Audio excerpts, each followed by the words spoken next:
Scotty, what am I looking at? Well, this is a brat called a Heart Attack, and I'm pretty sure, and we added jalapenos to it. I'm pretty sure it's gonna cause a heart attack, probably within the next 24 hours.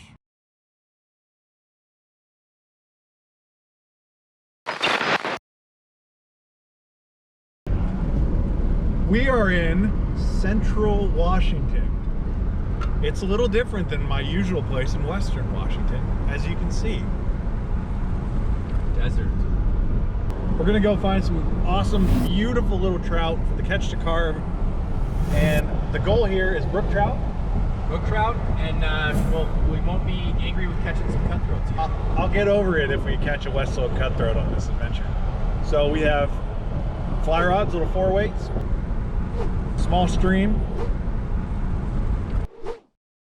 beer, and some steaks, and we're gonna make this happen. Catch-2-Carve. So this is it. You just saw the little creek that we're gonna be fishing. And by little creek, we mean Little Creek. Yep. There's some happy little trout in here that we're gonna track down. Flies coming up, so we'll be able to match a hatch hopefully. And after we're done with our rainiers, cheers. Cheers. When we go for a run. Oh, we're gonna go for a run. Yeah. Let's do that. Then we're gonna swim. Oh, and then we're gonna swim. By swim, we mean we're gonna sit asses in this little Yeah. Little We're creek. not gonna like swim. Accomplishment is gonna be laying down entirely underwater for a split second. And then I think we will have done it, right? Yeah. after sweating up on the hill. So let's hydrate and then let's get to a run. This is how we take my shoes from work setting to fun setting. And most people are like, why don't you just drive this? We're like, because We could run it. we could run it. We made it. Okay, kids, if you're watching this, you will get older. Run when you can, walk when you have to, crawl if you must. Get it done. We're on the wind down. We just got our run walk in. Things are going nice. We're gonna go sit in a creek. Woo! That's really cold. Drink a beer. Cheers. Good run. And go pick up our buddy. And then maybe we'll catch fish. We'll catch a fish at some point, I swear. That's Blake. We just found him on the mountain up above, and we decided to take him into our fold. And watch, he'll catch more fish than me and Scotty combined. We are about to dive down, finally at long last, 8 o'clock, and see if we can't find a fish. Trout. Bring the essentials only, and Blake puts a rainier inside his net. You want to not be seen.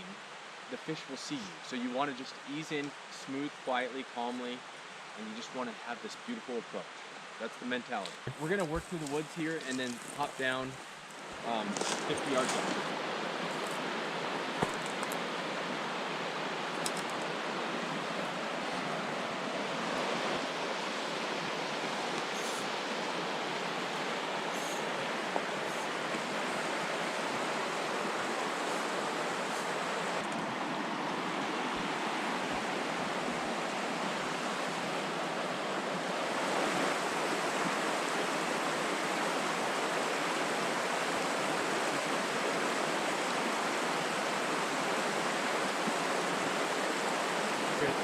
Ah!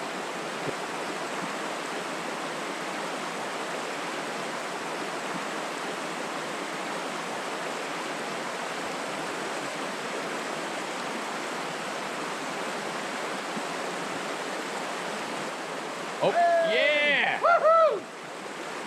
Oh! Where's your net? Right by Blaker's. Oh, at your feet. Oh my gosh, look at that thing. Oh, that's beauty. Nice. Wow, look She's at that pretty. thing, dude. It's gorgeous. That's a nice. That's a Wow, nice one. beautiful. That's bigger than I would have figured. That was an awesome little fish.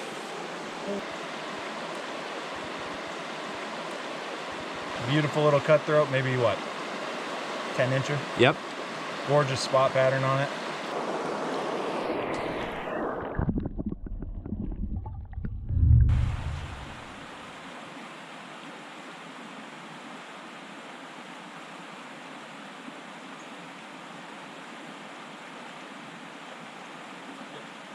Yeah. Gorgeous little brookie. That's awesome. Beautiful little summertime brookie. Smacking the dry fly. What a gorgeous fish, though. I mean, You want to hold him a little closer? I think as close as Awesome. I can. He's not very big. Sure is a little one. Blake just asked if the trout are gluten-free. I really hope he was joking. We fished and we caught some beautiful little cutthroat and brookies, and we have set out to do exactly what we wanted to do. Just have a good time, drink a couple stale beers, eat some amazing food, do a trail run, and catch some fish. Yeah, so this is what my little Catch-2-Carve series is about, is like going out on adventures with your friends, having a great time, not even worrying about catching a trophy fish. But At least that's what you say on a trip when you just catch small fish. Yeah, well, we didn't expect it. A trophy here was literally the first fish I caught, which I will now be carving in the shop. So we're gonna jet out, and I will see you in the shop. Oh, and that's Blake. He's just back seat. All right, I lied. I'm not going in the shop just yet. It's such a beautiful day that I'm gonna sit on the back deck with a little Tennyson here, and we're gonna drop this little fish I caught. What do you think? Yeah, let's do this.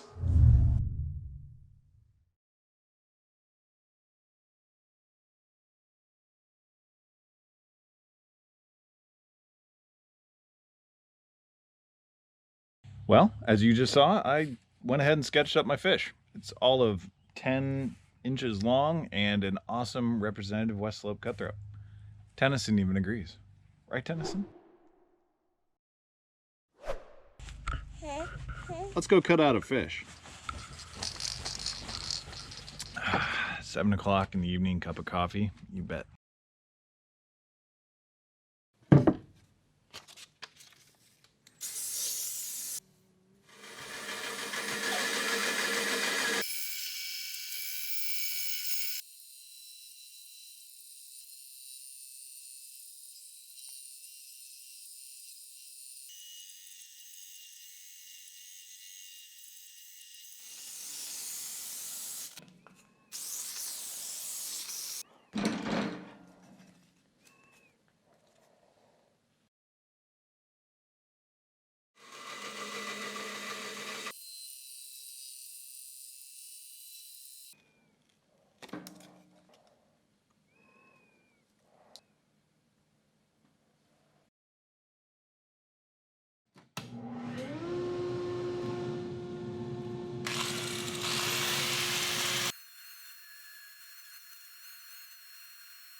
All right, so you have been watching me actually cut from solid piece of alder this fish right here. 10-inch fish, looking really good. It's roughed out. It's taken me about an hour to get to this point, maybe an hour and 15 minutes real time. I have gone and defined a lot of the features. The inside of the mouth is defined. I've used several bits, and I only showed you the first one because it's a tiny space. I'm not going to go and show you my fingers everywhere in front of your face. That much time, that's gross. Proportions are perfect, and now it's time to define the lateral line and then get onto the scale pattern, which is going to be a little bit different from my previous carvings, and I will show you that right now.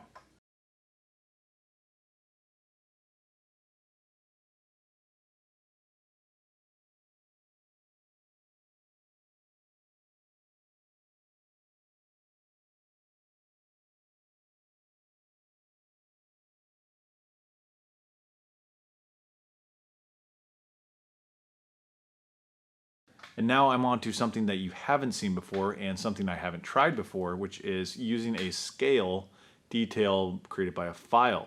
So these are little 45-degree files from Shopbox.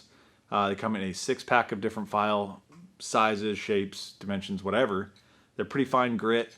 So basically I'm going to create a cross-hatch pattern with a pencil and a soft tape, kind of like a sewer's tape, seamstress tape.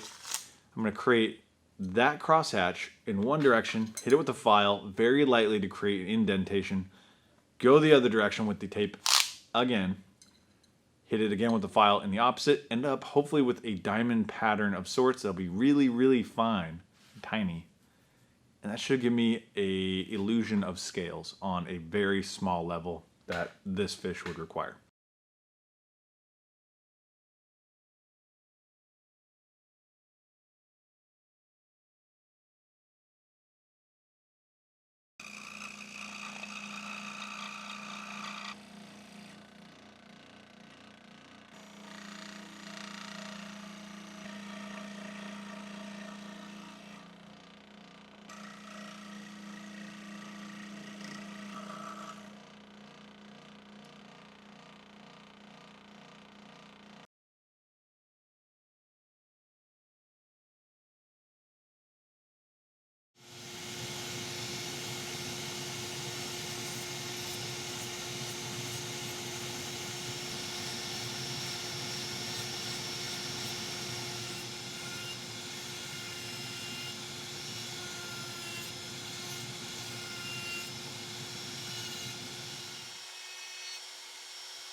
So you've been looking at some tasty, tasty B-roll of putting fins in a fish. Now, we have a fish.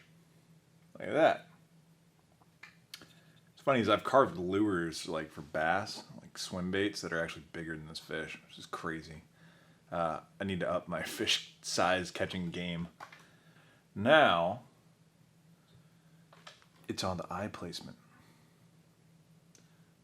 I have an entire weird box of eyes right behind me, right there. See what we have that will fit this beautiful fish. I'm going to refine the head down just a little bit more, get the shape that I'm really wanting it to be in when I put the eyeballs in. Use my 2-part epoxy, which is actually called sculpt wood, and I'll show it here in just a second. I tested it out in my first Catch-2-Carve, and it worked great. It's wood tone color, it sands beautifully, it works and has a little bit longer working time, which is good. So I'm going to continue to use sculpt wood as if I got it. It'll be super glue, to just a little dab of super glue on each fin to set it in. The sculpt wood will kind of squeeze this way out, and I'll just play around with it from there. But yeah, so it's on to eyeballs. Finish sand the head, put the eyeballs in place, set those, set the fins, and then we're good.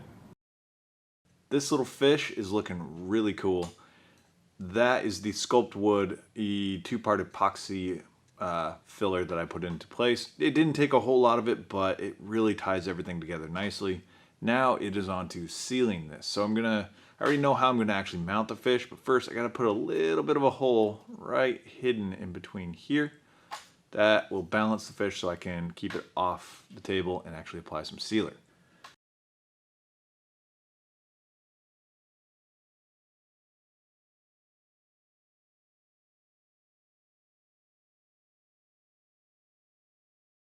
The sealer will then lead to primer, which will then lead to paint. And then it's on to a super cool way that I'm going to display this fish. So, sealer, primer, paint. So, I just want to give a huge shout out before we keep going here on the paint to all the first responders and folks who fight fire right now. This, up where we're at, there's not even a fire near us. This is all coming up from Oregon, California, in eastern Washington somewhat, but you guys, these forest fires these are insane. Firefighters are amazing, and way to be strong for all of us and keep pushing forward. So thank you. And let's kind of distract ourselves from this nastiness here and paint a fish. But whew. All right, so I've been traveling the state, doing a little bit of archery hunting this early season. Well, we sat here for, what time is it? 45 minutes. Jameson was a lion in this arena, and he knocked down a buck. It's done.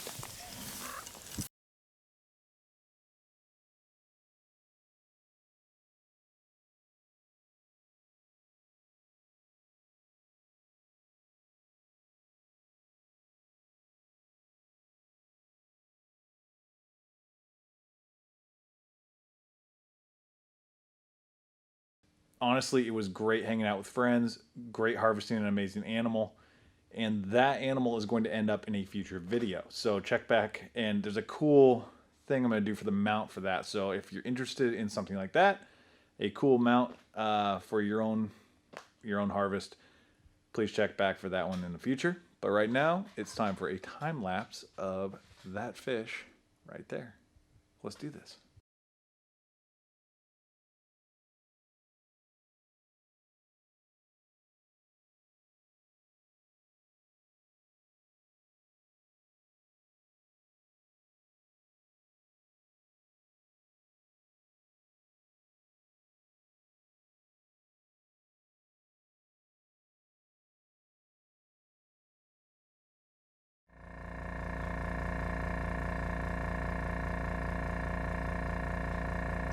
A lot of gold.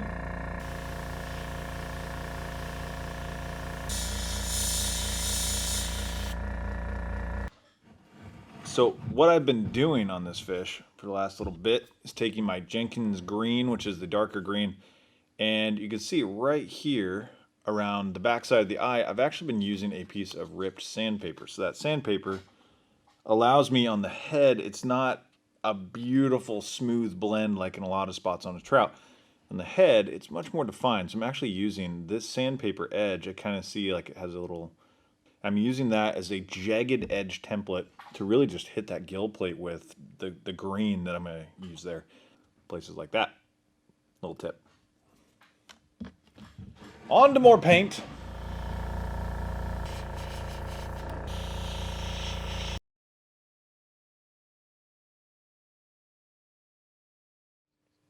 Figure this is a good point as I highlight this fin detail to tell you some resources that can really help you up your carving game if this is something you want to try in your own home. If you're on Instagram, which I highly recommend, you can start with the hashtag fish carvings. Follow that hashtag, you'll see some beautiful work. And then really refine your search here by going and checking out people like Muskoka Fish, which it's Muskokafish. Super talented woodworker, beautiful designs, very nice person too.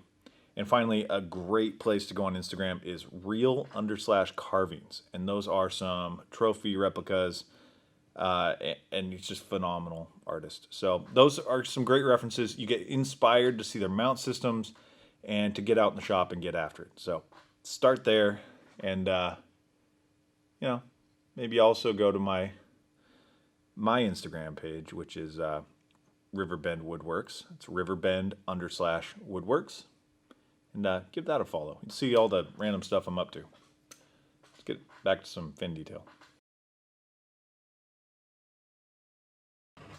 So what am I up to now? Well, I'm taking a little bit of white. Actually, this is airbrush paint. And I am just slowly, with a very fine brush, working my way around the interior of the mouth. As you can see, the interior is also a little bit of the exterior. So just a heads up, between each paint that I use on this, I actually am using a little bit of cleaner, agitating it with my finger, because that's smart. And then going into a little hopper here, which is just waste. Let the airbrush eat, run through, cycle it out, do the thinner, cleaner stuff, and on to the next color. Now it is on to hand painting a crap load of spots. And then scale details. Lots of them. Let's do this.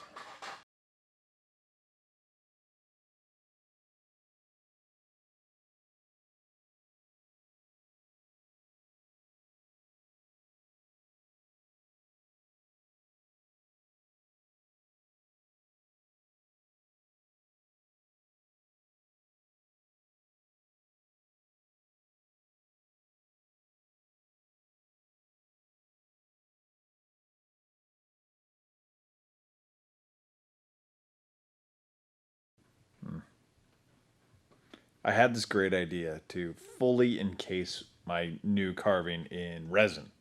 Like full brick of resin. Make it look beautiful. It'll just be swimming through kind of bluish resin, but I just can't. I don't think it'll come out right, because I put a lot of hours in this thing. I want it to come out perfect. So, what am I going to do?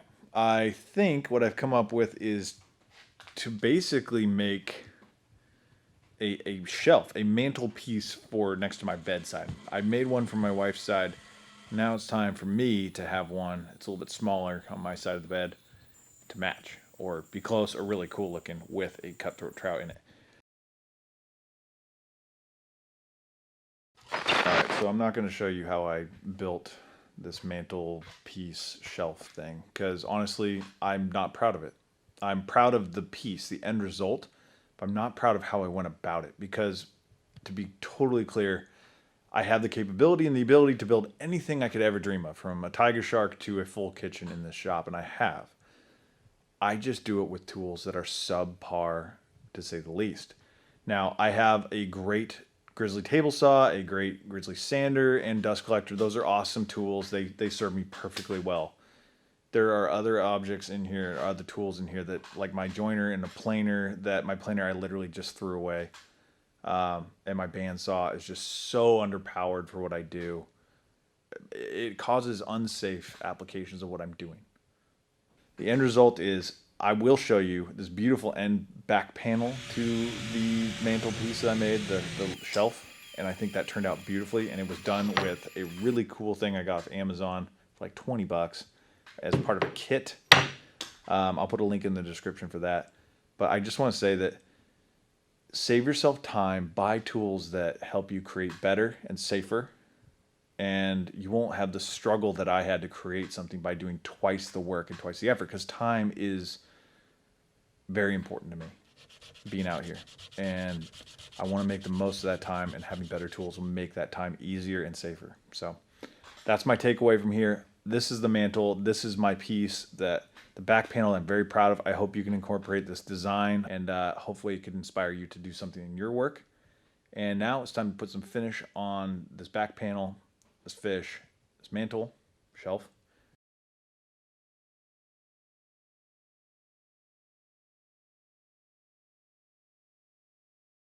Thank you so much for coming along on this Catch-to-Carve adventure. It was a ton of fun to make this Westslope Cutthroat based on one I caught in an adventure with my friends. And this is exactly what I enjoy about the Catch-to-Carve, is now I have a functional piece of art that will remind me of a great adventure with friends. And I hope you can be inspired to create something for your own home. So follow along, hit that subscribe button, give it a thumbs up if you liked it, and leave me a comment if you want to see a specific fish in Washington State caught on a fly rod and then, well, a carving made. So thank you again.